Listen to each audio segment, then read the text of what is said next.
level. Perfect. Yep.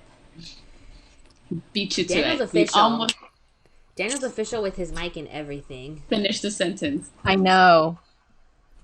I'm gonna let Carlos like heap the reinforcement and the positive praise because I my earbuds were not charged. I was not using the right microphone. I'll promise, like by episode 100, I will get it right. There you go. Okay, which is 106. What? Yeah, I can hear you good.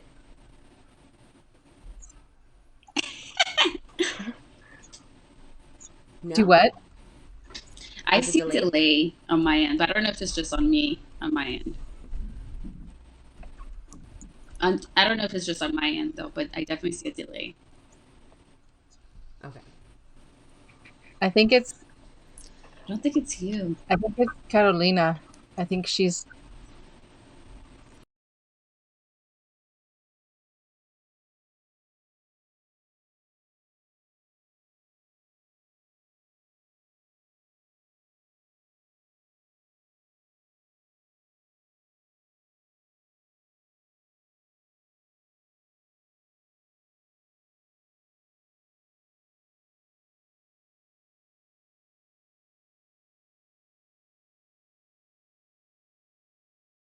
Let me find it. You have a minute because we lost like I know, we lost exactly. half of our I'll, team. I'll Yeah. So Carlos is writing this through his iPad, right? Is that how you're doing it? And phone?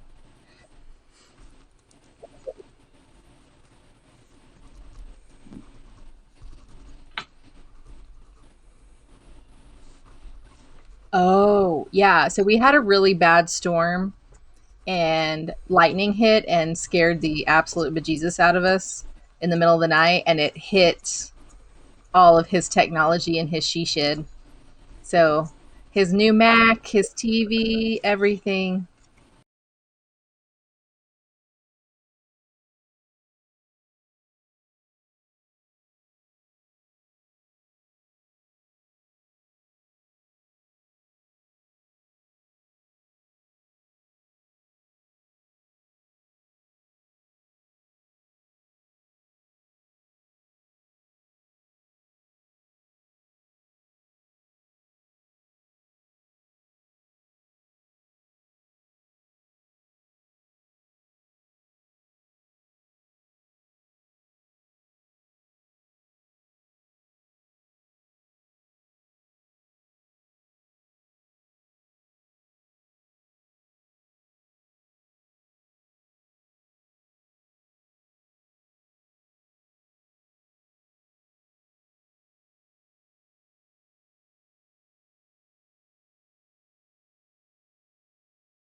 Sounds good.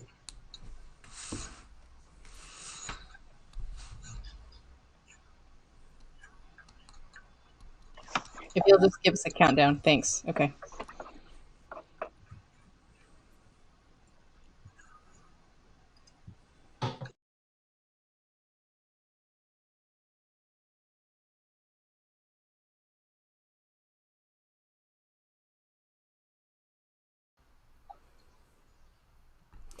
Hello, everyone. Welcome to the Supervisor's Soapbox, where we blow the doors open to the struggles and triumphs of the world of BCBA supervision. We're also going to be addressing some hot topics that should or maybe shouldn't be a part of the supervision experience. We're going to let you guys decide. I am Christina Tenorello. These are my amazing co-hosts here, Mari Cerda and Margaret Hattenberg. So wonderful. Today, we are going to welcome two out of the three people from the Resilience crew, Carolina Gonzalez and Daniel Mendoza. So we're really excited to talk to you both. I'm going to let you both kind of introduce yourself, what you do, and then we're just going to let the convo go. So Carolina, we'll start with you first. Okay, so thank you guys for having me. My name is Carolina Gonzalez. I reside in Los Angeles, California. Yes, beach weather all the time. Mm-hmm. And I am a behavior analyst. I am assistant clinical director for Special Needs Network. I've been working with Special Needs Network for a little over 8 years, and specifically in ABA, little 6.5-ish years. I am a pandemic BCBA, so I passed my exam last year, August. So I'm heading for that 1 year mark. And I am first generation. I'm Latina. I have 6 siblings. I have a big family. I have older brothers, but I was the first one who graduated and kept pushing. I have 4 siblings under me who are also in school. One of them is going into her master's, or is in her master's in applied behavior analyst also. And 3 of my siblings are in ABA. So I love it. Love it. So talk about changing cycles, right? Coming from my family's, my mom is Mexican, my dad is from Guatemala. So they're both immigrants, and I don't even know what they would have experienced, going to a whole new world, right? A new place, new culture, new value, new language, and what they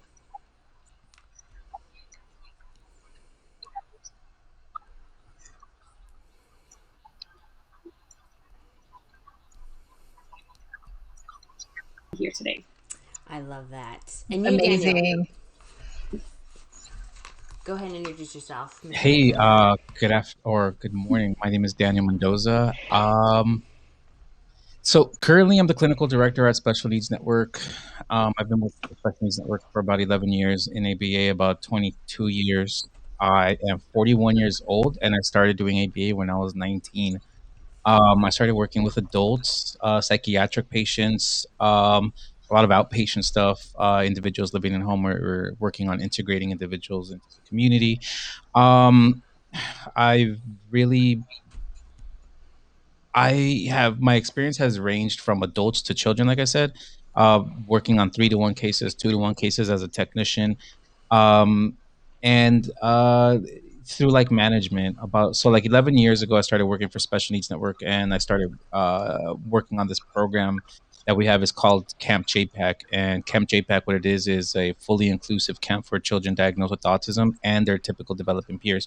And essentially, the way the camp works is a little bit is kind of innovative in the sense that it doesn't necessarily separate kids by diagnosis or lack thereof. It splits kids up just by age. So you have a lot of individuals diagnosed with autism and a lot of individuals that are neurotypical in the same room. I ran that program. I still kind of relatively involved in that program. The last time I ran that program was 2018. Was it 2019? 2018, 2019, something like that. But I ran it. I started it from the ground up with a team in about 2010. It was my first year. And one of the things that that program showed me was the ability for individuals diagnosed with autism and neurotypical individuals. I really don't like saying those two things that way, but just kids with identified as autism and not identified as autism being in the same room, and just the rich amount of socialization that can happen. So that kind of really opened my eyes to a whole new world. That was really interesting. 2016, we opened up a clinic program, and we have been running an ABA agency um, for the last 5-6 years, predominantly working out of Compton, Watts, South LA area, all underserved. The predominance of the individuals that we serve are Latin American and Black. The our at Special Needs Network, one of the main things that we pride ourselves in is also having leadership from BIPOC backgrounds. So even our leadership team is predominantly Black, Brown, Asian. Where in all honesty, white people or Caucasian individuals are the minority. I think we have one in our leadership team, and I'm not saying that's something to be proud of. I'm saying that we do have to be proud of is the fact that in an environment um, where the demographics for BCBAs look like they look, we kind of have flipped that. So I say that in discussing our ABA program, because our ABA program not only focuses on delivering services to underserved communities, but also mentoring individuals of color or BIPOC backgrounds to delivering services. So those three things kind of summarize me as far as like my experience, the development of programs and the development of services provided to underserved communities while mentoring individuals of color, um, all at the same time. So those three things kind of like encompass who I am as a person, and like next steps, kind of leadership and putting content out there that is kind of like in the area too of underserved communities. I love that, and I feel like you knocked that out of the park because all of us were shaking our head when you said that, which is fantastic. And actually, I do want to talk a little bit about like why you guys decided to kind of start resilience and highlight one particular episode that I listened to with the parent where she had noted that the technician, the BCBA, she felt represented because they were. She used the words, they looked like us, they fit in with our family. So is that kind of like, where did it come from, where you guys decided like we want to talk more about, because I feel like resilience brings like the parent perspective, does it not? Or is that kind of how it started? It really does. And if I had to really like credit someone, right, or where this kind of started, one thing is funny. They say that Kanye West, whenever someone's in the room, right, someone's in the room and he's making a song, like he'll send them a check, right? Like when he's making a song, because that person, like, you gotta pay for that vibe. You know what I'm saying? Like it's a royalty, right? Okay, cool. So kind of using that. The reason I say that is because if I had really had a credit and it had to go back to someone, it would have to be to Ariva Martin, who's runs Special Needs Network. She is one of the co-founders of Special Needs Network, and throughout the years at Special Needs Network, one of the things that really has been important is really understanding that parent perspective. And she's a lawyer. She has a son diagnosed with autism, and then she started Special Needs Network, right? Okay, so really kind of working with someone that is so entrenched in civil rights movements, the rights of individuals, developmental disabilities, but then also on the side of that, having a child diagnosed with autism, really like it especially in leadership, allows you to understand the parent perspective a whole lot more. So I would say, not that like she essentially kind of like said like, hey, start this podcast or anything. No, because it's kind of like Special Needs Network and whatever we're doing with resilience is separate. But what I'm saying is the experience there and really knowing and understanding the underlying motivations of a parent, and at the same time building an organization and so many programs with someone like this, uh, gives you the richness of understanding parents. So from that, I think that's really one of the main things. And then also working within the community for so many years, you hear a lot of really not so great stories with regard to ABA. So even at like camp, initially we didn't have an ABA program. We were just running camp, right?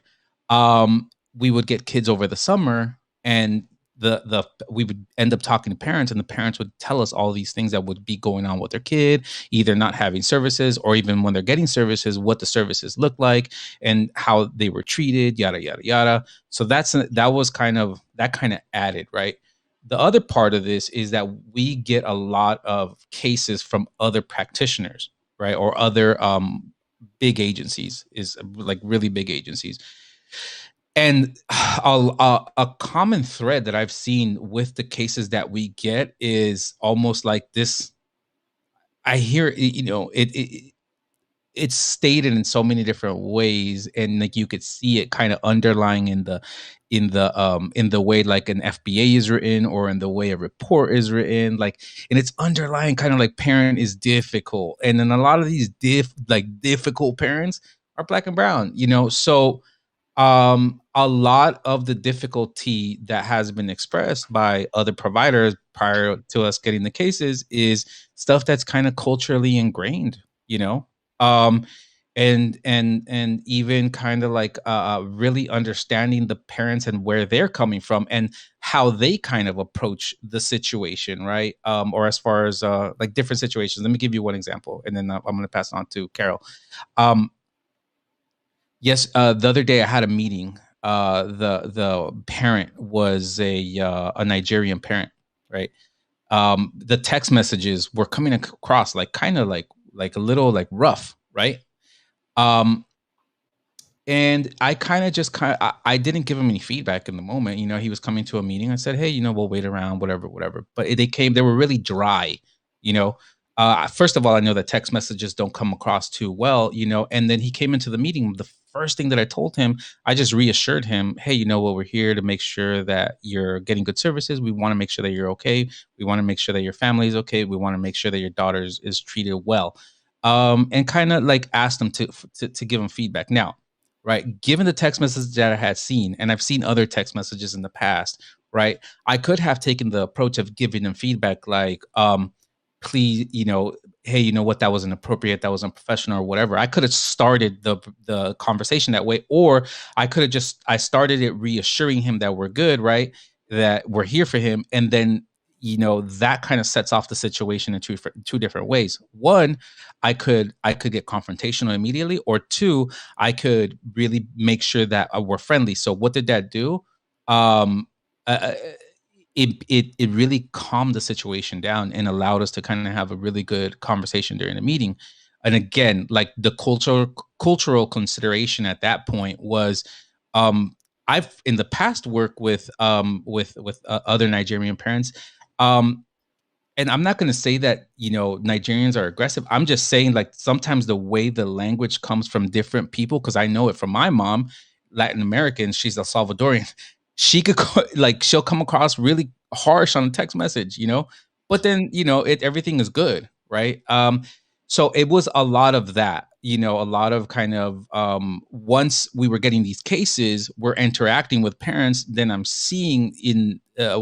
seeing like face to face what's going on, and really being able to solve those situations, and knowing that the issues that came along with the case and allowed the case to be identified, quote unquote, difficult, or a difficult parent, were cultural issues, where the perspective that was taken when identifying or tackling the parent's kind of behavior, was that the parent was being difficult, but that's, it was the practitioner's kind of perspective. You know what I'm saying? So a lot of after getting so many of those, you get a little upset, to tell you the truth. So um, Brazilians came as a result of all those kind of things. Carol, do you have anything to add to that? Yeah, I definitely do. I love the fact that he mentioned about his mom, and she could come off like a little strong, because it's true. Like, honestly, my grandma, I was raised by my grandma. My mom was diagnosed with schizophrenia when I was 5. So I didn't like grow up with my mom. Um, but my grandma, you look at her, she looks so sweet, but her voice, when she starts talking, she sounds aggressive and she sounds like she's mad. I was just there yesterday and I was like, oh my God, I'm going to hear it. But it's not even that she's upset or anything. It's part of the culture. It's kind of normal to talk like this, right? We're just a little more stern. You had to be because of the, obstacles that you faced in your life. So I think being really culturally aware is pivotal for success in your training, right?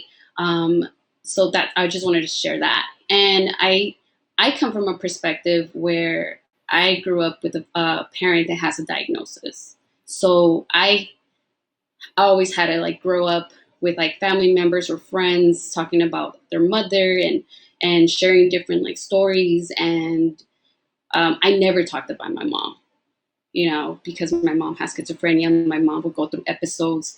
I was afraid of my mom for a while and I went through cycles in my own form of like trauma of it, right? So there's a stigma, right? And I always face that with my mother. I love my mother, I still see my mother, we hang out, we do all kinds of random stuff.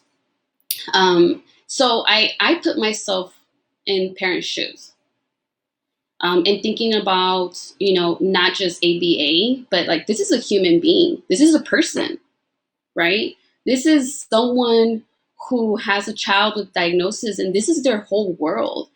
I've met so many parents who tell me I was an engineer, I was this, I was that, and they stop and they really work on like helping their son, their daughter. Like you're working with the most valuable thing a human being could have, like their child, right? So when Daniel mentioned this and he was the brains of it, I was like, I'm in it.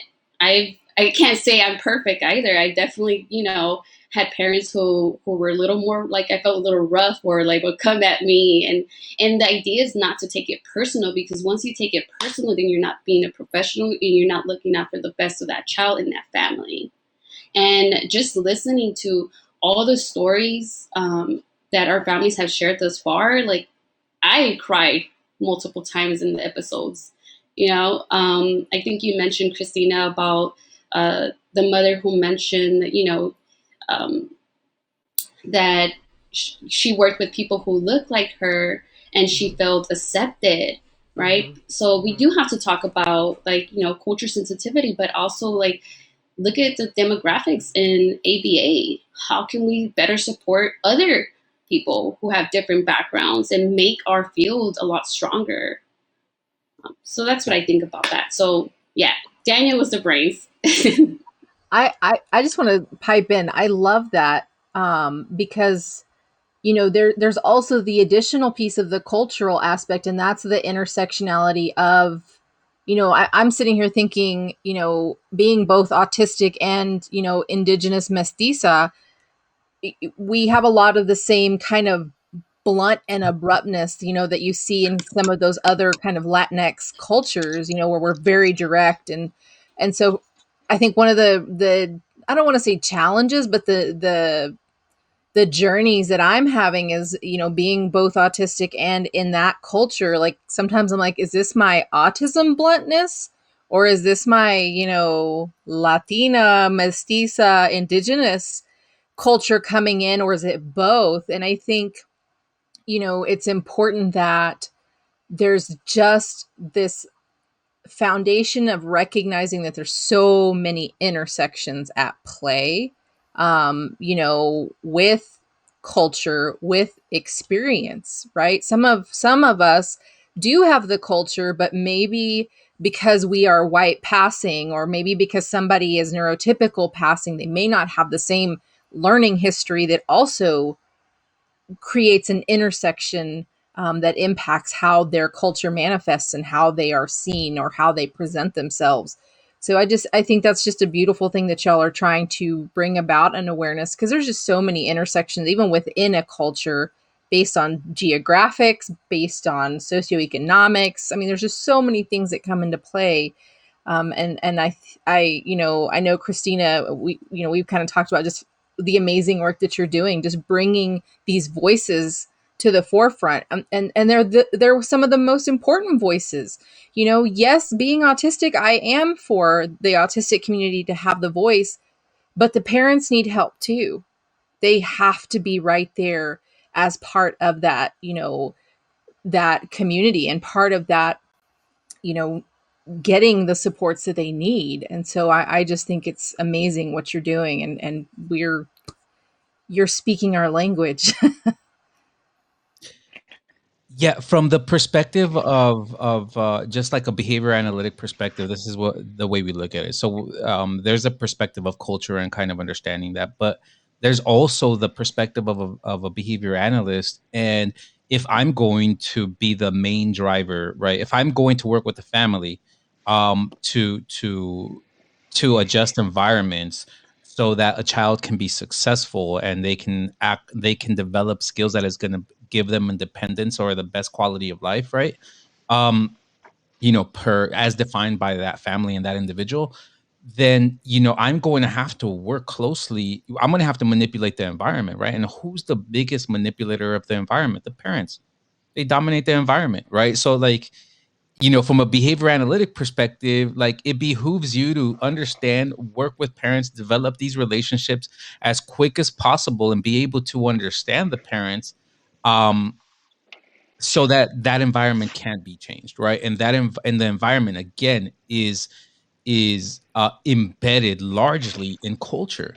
Like it's all culture. It's all culture. So, the fact that we are not looking at this enough is kind of, I feel like you guys ever watch like Seinfeld and like Bizarro Land? They're like in Bizarro Land, right? And then they have I feel like I'm in Bizarro World. Like this is so bizarre. Think about it. Like we talk about manipulating the environment so much, right? Okay, cool. The environment is literally antecedents in ABC relationship. All right, cool.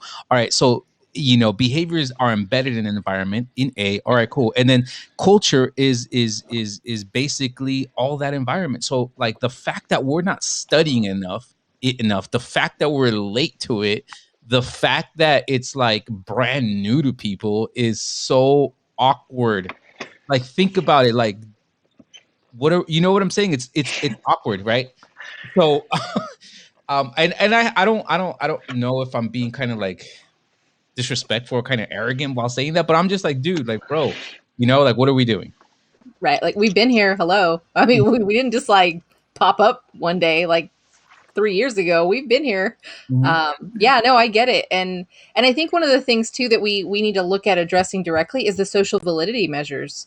That was actually something that I had posted the other day was, you know, everything right now is based on neurotypical social validity measures.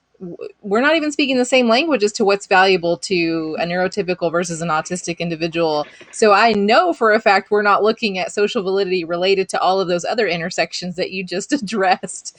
And until we have diverse individuals in the field, you're not going to know or learn how to develop a social validity measure to the work you're doing that is directly connected to that family's culture, to that environment, to all of those antecedents. And I just think it's wonderful what you're doing. And I would like to ask, like, for those coming into the field, so like for our supervisees, what are some things that you want to make sure that that supervision experience includes so that they can, because it's not just like this checkbox of like, okay, I'm culturally humble, or I'm culturally competent.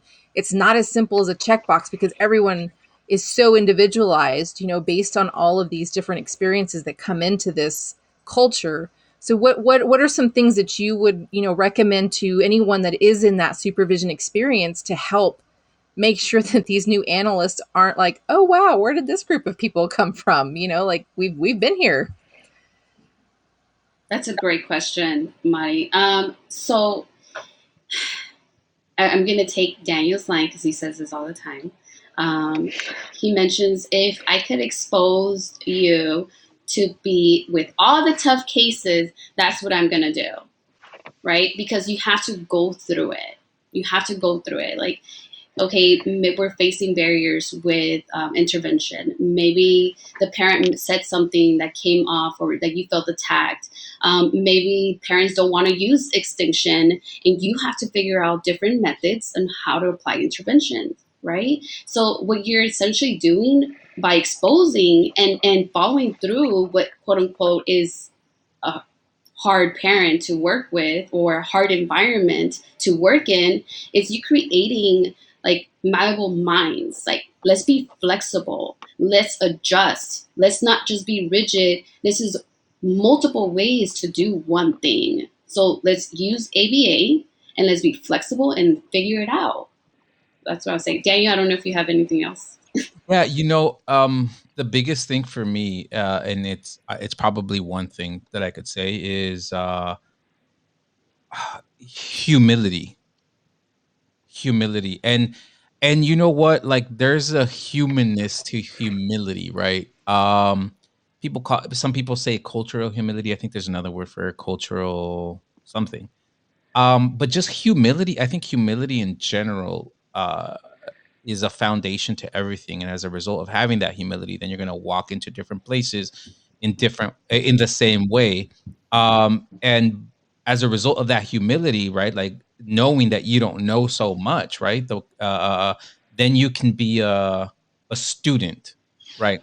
Okay, so then once you put yourself in the humble position and the student position, then what do students do? We study. Students study, right? So then you can start studying the family, studying on the environment, and learning, how am I going to fit in naturally, and the way I could, give you a like a visualization of this is one of the things that I used to do way back with one of the kids that I used to work with, when we were fading out. Like, I used to sit in the corner and I would sit low, and then I would just watch from the corner. Like, he knew I was in there, or I'd come in at random times into the classroom. So what I'm saying is, like, take that huddle approach, watch, I mean, definitely you're going to start, you're going to do what you have to do when you're starting a case. You're going to do what you have to do when you're working with the family, right? But at the same time, take that mentality of, I'm going to watch, I'm going to learn, and I'm going to ask as many questions so that I can know how to best fit in with this family and give them a service. So that's one. I guess I'm just adding a second one in my life in the middle of talking. The other part, I think there is a level of, and and this is related to humility. There's a level of entitlement and arrogance that lives in behavior analysis, in the sense that because we know this science, we know it all. You know what I'm saying? So if you have that mentality walking into somebody's house, you're going to disregard so many things, right? If you have that mentality, then you can't be the student, right? I had someone tell me one day, "Well, I'm the BCBA. You see those letters behind my name?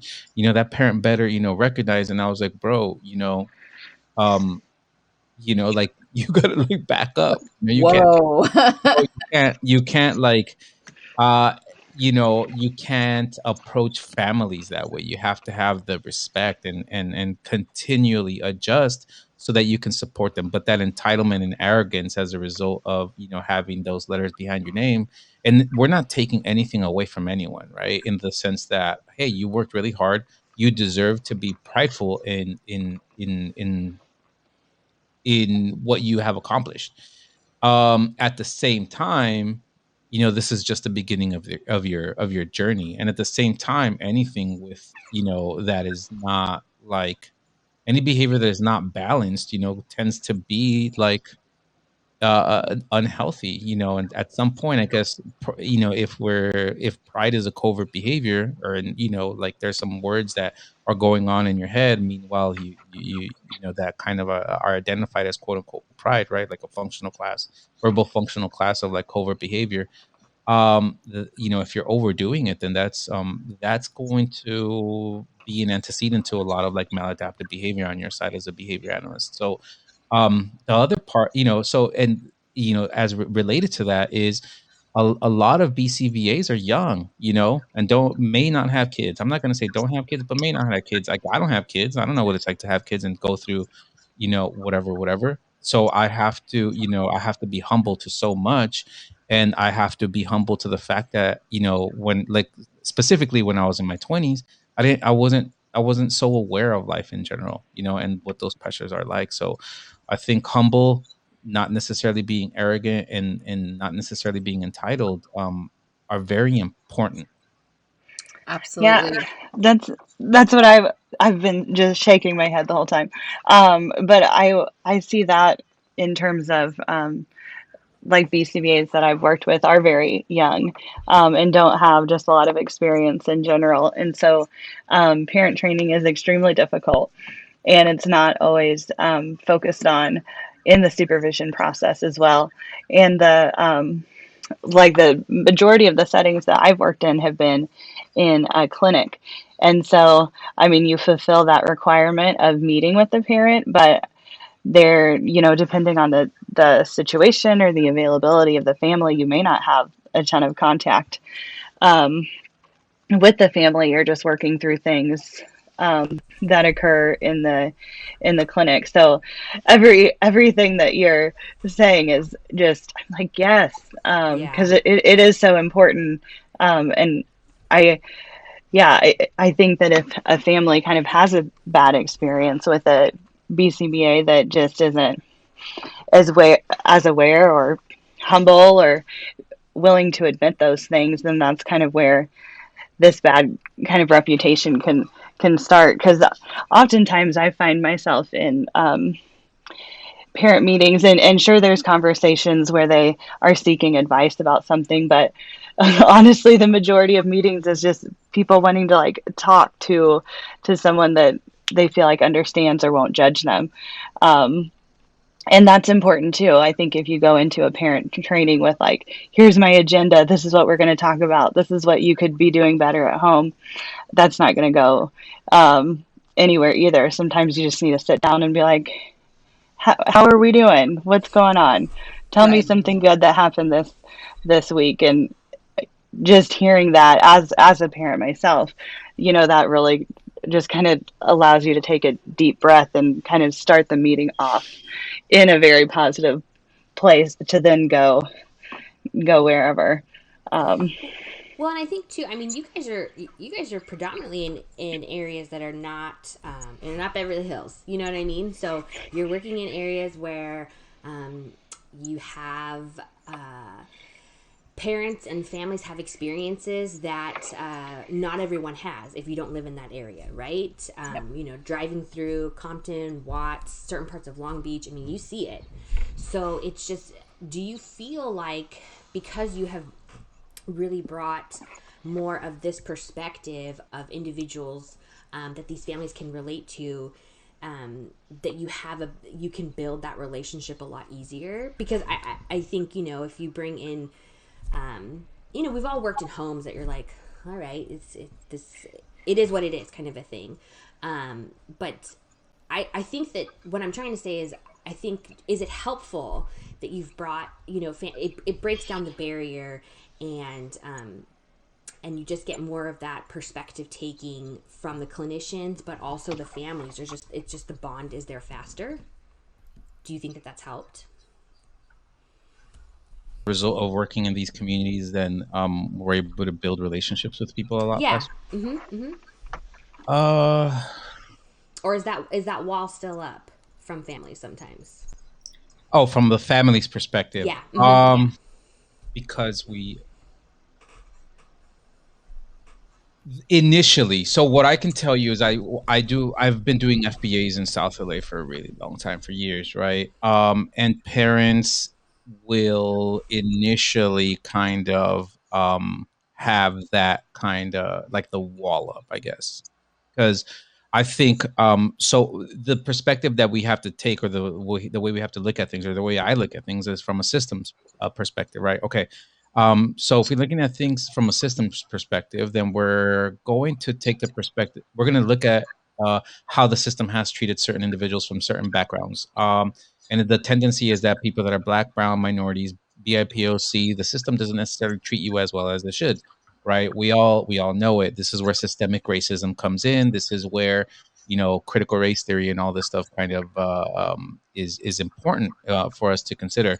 So having that said, we are agents of the system. So and given that history, right, you're coming in, you represent the system. So they're not as trusting, is what I can tell you. However, it does help that we are Black, brown, or of minority also, right? And then the other part of it is you do have to break down the barriers. And I think the fact that a lot of us are from South LA, so a lot of us, literally either grew up in South LA, have family in South LA, or whatever, right?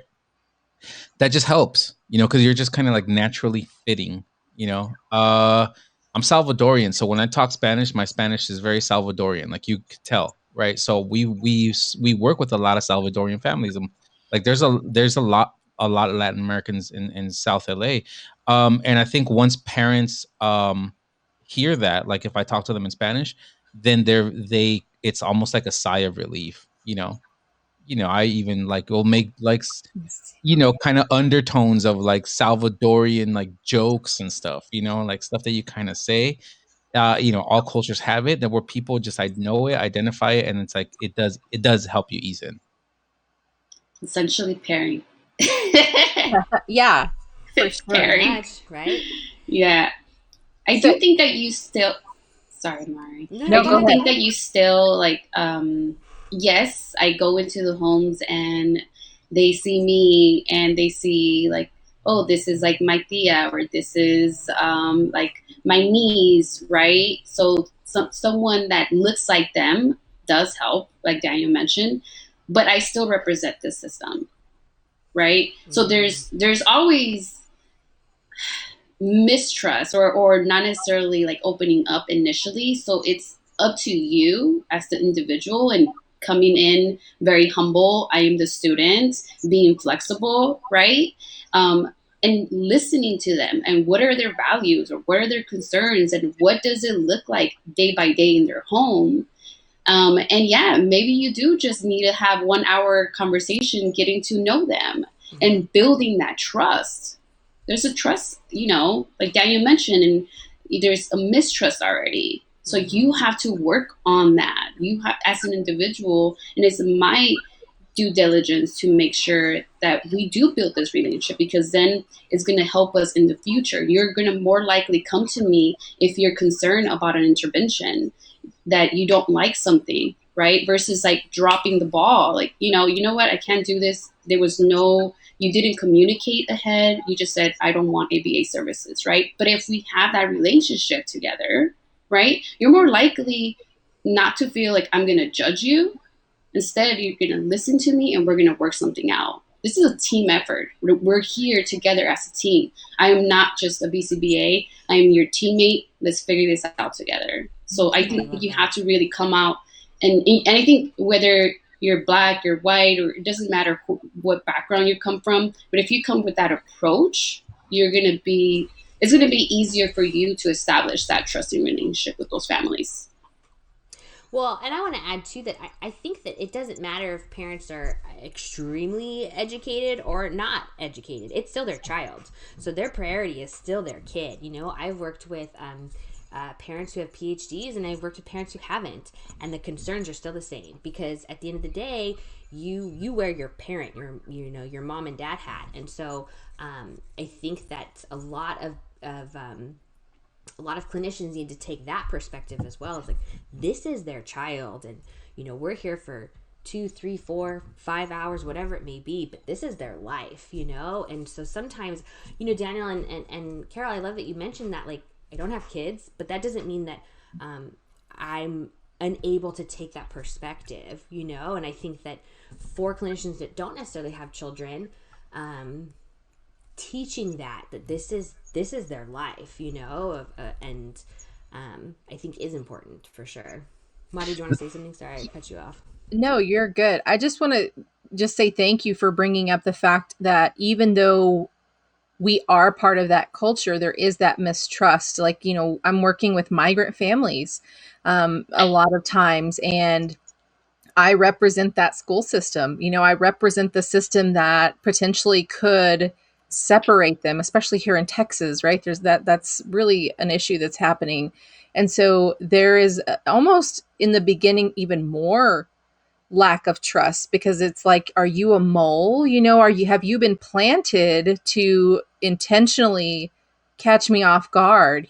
Because the families will absorb the child the moment that the school says, okay, there is an issue, we possibly have an eligibility for special education. The family will immediately absorb this child, and we never see them again, because there is just such a fear. And unfortunately, where I live, it's rightfully so that this fear exists. And so that's, I think, it's important to recognize that even if you are, BIPOC, BBIMP, whatever, and you go into these communities now wearing this hat, you are no longer just a community member. You are someone that potentially could disrupt the entire, like the homeostasis of the community. And I think you have to also go in with caution. So I'm glad that you brought that up. And then I also just kind of wanted to circle back for the, we do have supervisors and supervisees that listen to this podcast. And so I want to clarify, Carolina, when you said that it's so critical that we expose supervisees to these tough cases from the jump, that doesn't mean that you get assigned that, or supervisors listening that you assign that, and then you just you cut high and dry and you let them go. And you're like, have fun, figure this out. Like, this is a true mentorship where you are in the trenches with them. You are helping them navigate these difficult and complex situations, because that's something we come back to all the time, is the culture of supervision. And yes, these supervisees need to see the tough cases, but that isn't the hazing of, here you go, here's all these 15 tough cases, like I'll figure it out. Yeah, I'll touch base with No. you in like a month, but that's what we see. And that's where the damage really gets done, and we perpetuate this toxic culture of supervision. So absolutely. I know that, you meant that as it's a collaborative effort between the supervisor and the supervisee, or the RBT, whoever, it is that's getting this support. Because you're right, they do need the exposure, but it's got to be under your guidance and under your supervision. It's not a have fun, bye. Exactly. Even after you, right? I'm a BCBA now, and I still seek for consult. And I'm constantly like calling Daniel or calling my other assistant clinical director and seeking for their support. Right? It doesn't just stop as being a trainee. It just continues, right? And your BCB says, like, if you're not competent in something, then you need to seek consult. And that's exactly what you need to be able to do. Yeah, I love that, Mari. Yeah. So my experience has been very different. I know because I've only worked with one organization, right? Special Needs Network. And I think I lived in my bubble for a very long time. And now I'm being exposed to other people's experience and not having the best supervision. And I was shocked, and every single time shocked what people go through. It's hurting. And I just think about, if that individual as a supervisor went through all of that, like, what's going on with the families and how were they affected? How was the child affected as well, right? But yeah, I honestly, I do feel like I was privileged. I was in a bubble this whole time. My goal is just to continue working with Daniel and sharing as much as we can, right? So, yeah. Well, I think it's a testament to how good your agency is if you've pretty much stayed there the whole entire time, because we know what that this field, the turnover is high, and people hop, agency to agency. So I think if anything, Special Needs Network should be proud that they've had you as long as they've had, and that you've kind of grew up within that agency. It's only a testament to how well that is. And I'm thinking too that should be the majority, not the minority anymore. That should be, yeah, I've stayed here, they've fostered me, they've mentored me, and here's my you know, I've worked my way within this company and I've had a great experience. I mean, we should be hearing more of that story, of those stories, than the opposite. And unfortunately, it's not that way. So I did want to ask too, like, moving forward though, so where do you guys see what you want to continue to accomplish with resilience, and do you want to keep, amplifying parent voices? Because I am like you as well, as that I'm very passionate about hearing family voices and their experiences, and like Madi said, never to invalidate the autistic person, but the families. I work mainly in the school district, and it's one of the things that I miss working in home is working with these families. I mean, unless you've done it, you can't even really describe that experience and how amazing it is. And so, and yes, everyone's had that, family, that difficult, quote unquote, difficult parent, but you still get it and where they're coming from. So where do you guys see yourself kind of taking this to continue amplifying those voices, or what do you think? So yeah, so amplifying the voices I think is really important. So that's where we're at right now. Um, we also want to develop a like a community of parents, and the community of parents and BCBAs, though, where um there is some engagement with each other, to kind of bring about more change.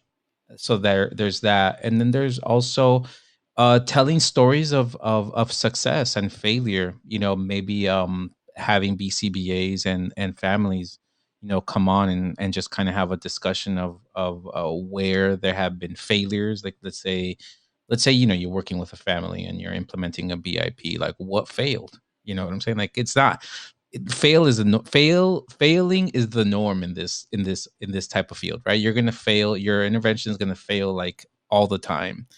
You're gonna have to tinker with it, adjust it, and then over time it's gonna be successful, right? Like we're not all geniuses, and we're not all going to write like the best VIPs or programs or whatever.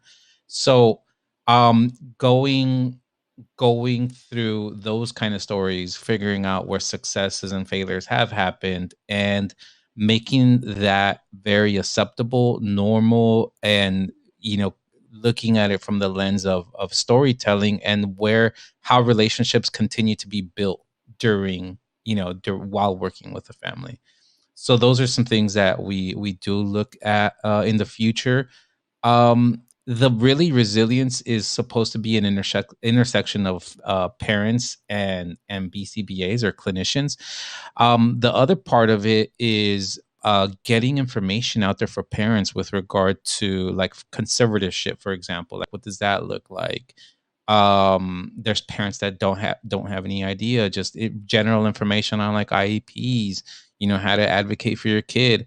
There's also BCBAs that have no idea, like how to behave in an IEP, or just kind of knowing the technical aspects of some of these things. With the field growing so much, right? Like you have to be able to walk into an IEP and kind of understand the environment to a certain degree, at least. If you're working at home, or if you're working within the school. If you're working within the school as a BCBA, you probably have a lot of information on IEPs and you know a lot. Not if you're working at home. Like, we have clinicians all the time asking us, right? Like, hey, I'm going into an IEP. What do I need to say? Like, and I tell them, really, like nothing.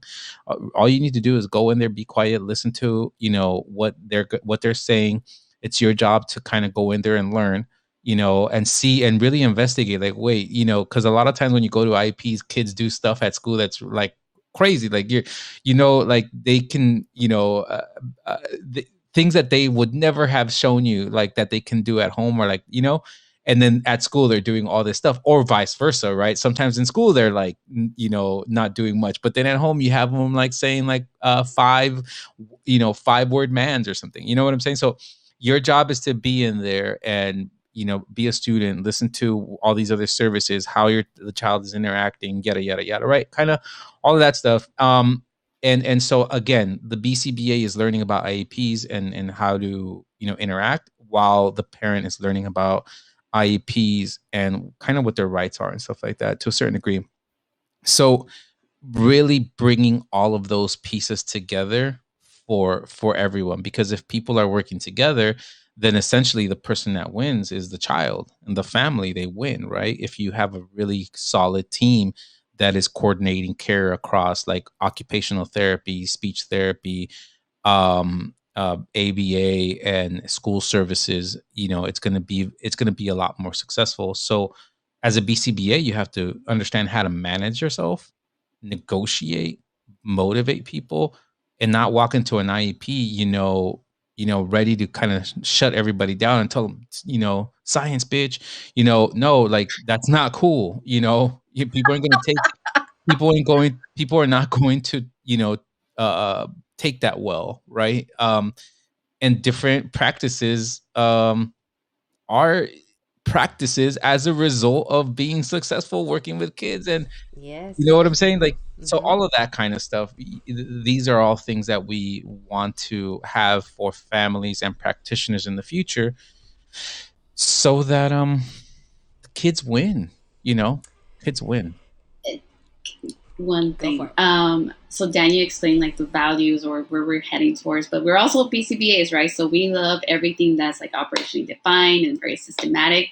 So it is our little baby, but we are going to be branching into like trainings, Spanish podcasts. So, it's all in the near future. So we would definitely be updating you guys when that's going to be happening. But that's everything what Daniel said, but in a very systematic approach. Love it. I love it. Yeah, you just let us know so we can like broadcast the heck out of it. 100%.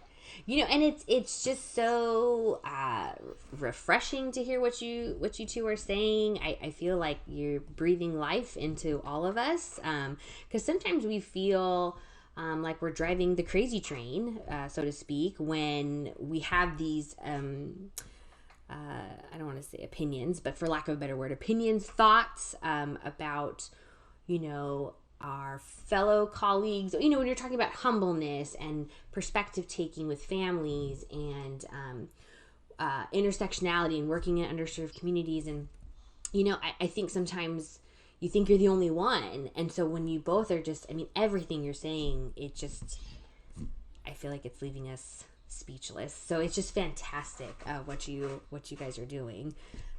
It's amazing. So I know that both of you are kind of starting to do well, Daniel, I know that you're always posting what you're doing, but Carolina, you too, that you guys are starting to do more talks as well. I saw some things that you're doing, so do you want to talk a little bit about that, so we can push that out as well? Yeah. Okay. So I am an extrovert, but disguised, right? So I'm pretty much an introvert. And I'm still working on that.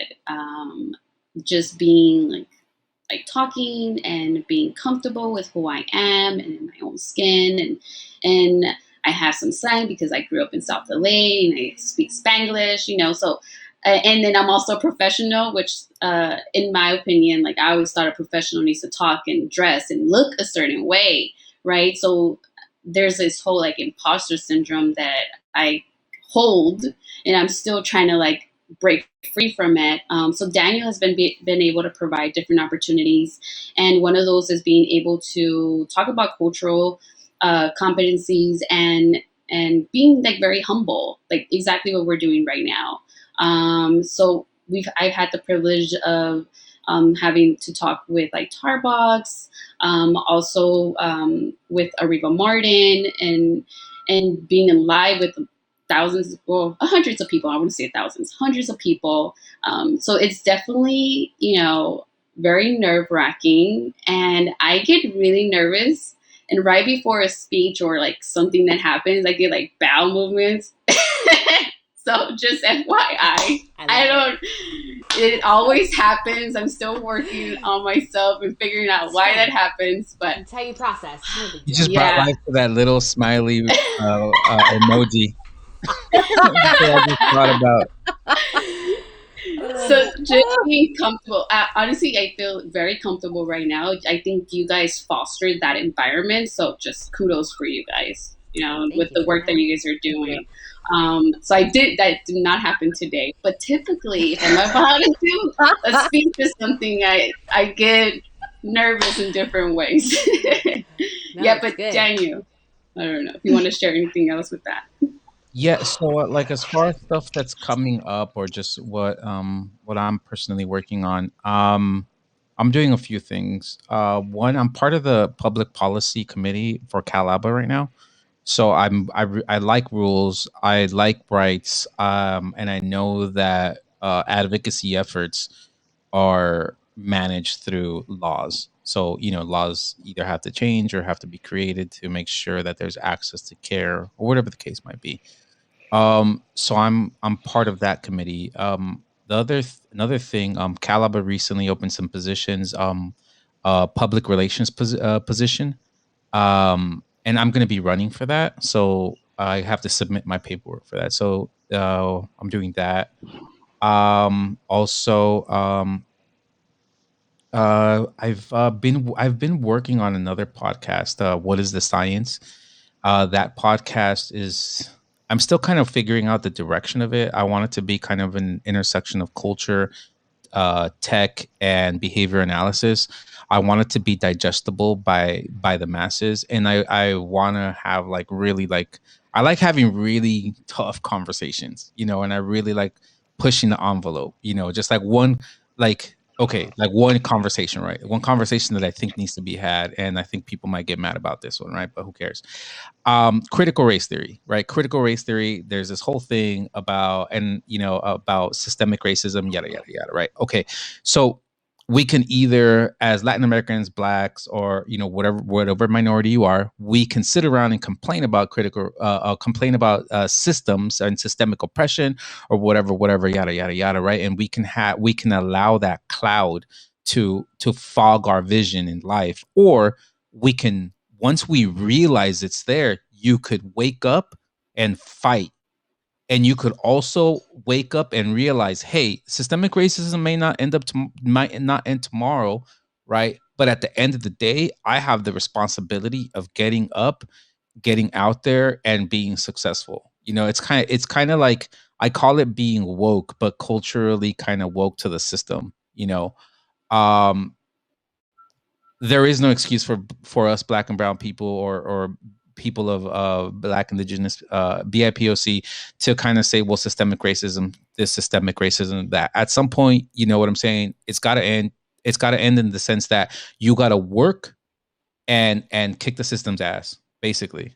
I'm a kind of like a no excuses guy, right? At the same time, having the sensitivity of, hey, there's people out there that just have no clue, right? Like I will still go, like I'll go to the barbershop, right? The last time I went to the barbershop on the block in the hood, was a few years ago, and they're just people that in the hood, whether they're black or brown or whatever the case might be, they just don't understand life beyond the block.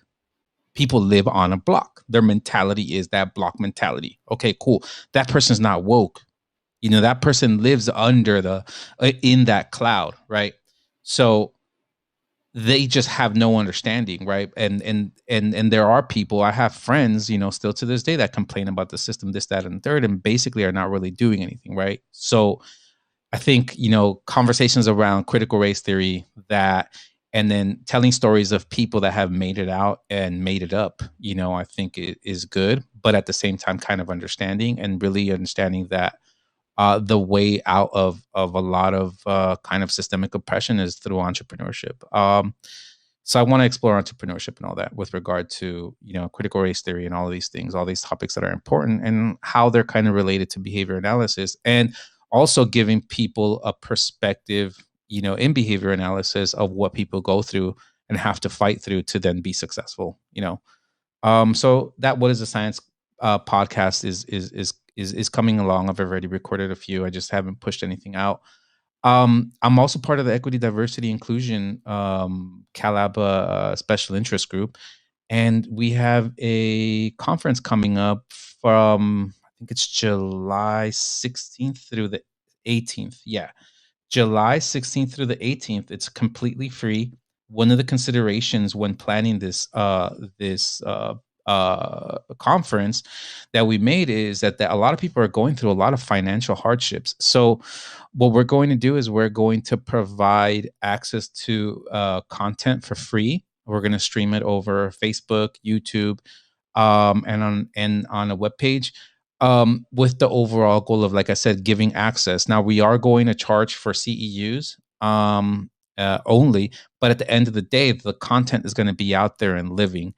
Um, so that's another part of what we got going on. And the last thing, I do personally have an LLC, behavioral analytics. I'm really into data. I'm really into like data mining and a whole bunch of stuff, technology, right? And on that side, what I also want to create is a platform. Look, there's a lot of entrepreneurship going on in ABA, and money talks, right? And money is essentially power. And wherever you put your money, you're going to essentially empower those people, or kind of, uh, money and power and coalitions are all related, right? Like you create voting blocks with all of this, right?